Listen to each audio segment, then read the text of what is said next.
بسم الله الرحمن الرحيم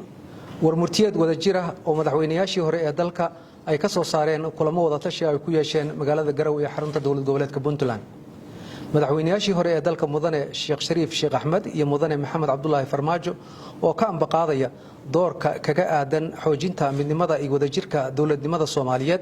ayaa kulamo wada tashi ah kula qaatay magaalada Garowe madaxweynaha Puntland mudane Saciid Cabdullaahi Dani muddadii u dhaxaysay 22 Maarso iyo 23 Maarso 2024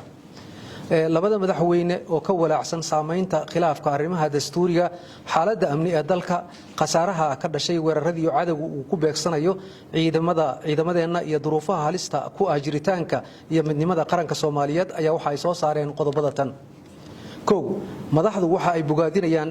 dadaalada nafhurnimada ah ee ciidamada xoogga dalka Soomaaliyeed ay ku wajahayaan argagixisada al-shabaab iyaga oo shacabka iyo qaranka Soomaaliyeed uga tacsiyadeeyay dhammaan haliyadii ku shahiiday difaaca dalka madaxweynayaashu waxa ay adkeeyeen dadaaladii muddada soo socday ee lagu bixiyay dib u dhiska ciidamada xoogga dalka Soomaaliyeed waxayna dawladda federaalka ugu baaqeen in ay dib ugu laabato dhabaha dhismaha ciidanka iyo dib u xoreynta iyadoo loo dhameystirayo ciidamada agabka qorshaha iyo saanada ay u baahan yihiin si ay u xoreeyaan dalka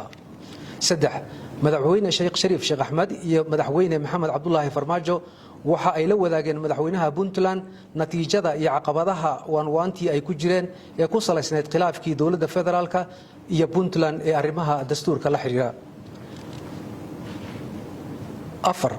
labada madaxweyne waxa ay ka xun yihiin in madaxweynaha Jamhuuriyadda Federaalka Soomaaliya mudane Xasan Sheekh Maxamuud uu ka cagajiiday ballantii ku salaysneed iyo soo dhaweyntii labada dhinac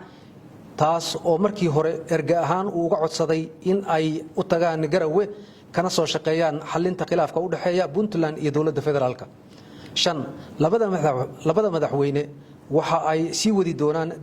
dadaaladooda ku aadan soo dhaweynta wadajirka iyo midnimada shacabka Soomaaliyeed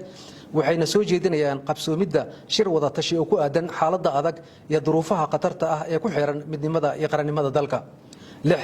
madaxdu waxay isku afgarteen in la sameeyo guddi qabanqaabo shirweyne wada tashi oo ka shaqeeya farsamada iyo qabsoomidda shirka labada madaxweyne waxa ay ku celiyeen mowqifka adag ee ay ka taagan yihiin qorshaha aan sharciga ahayn ee lagu bedelayo dastuurka dalka kaas oo halis gelinaya dadnimada iyo midnimada dadka Soomaaliyeed iyo dawladnimadoodaba madaxdu waxay fariin u direen guddoonka iyo xubnaha labada aqal ee baarlamaanka federaalka Soomaaliya iyaga oo kula dardaarmaya in ay ka fogaadaan wax kasta oo kala qaybinaya midnimada iyo wadajirka shacabka Soomaaliyeed ayna ka joogsadaan hanaanka aan waafaqsanayn sharciga ee lagu bedelayo dastuurka dalka madaxdu waxay uga digayaan madaxweynaha Jamhuuriyadda Federaalka Soomaaliya mudane Xasan Sheekh Maxamuud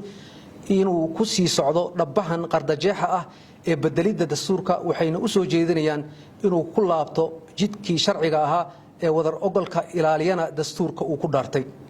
ugu dambeyntii labada madaxweyne waxay u mahad celinayaan madaxweynaha dawlad goboleedka Puntland mudane Saciid Cabdullaahi Dani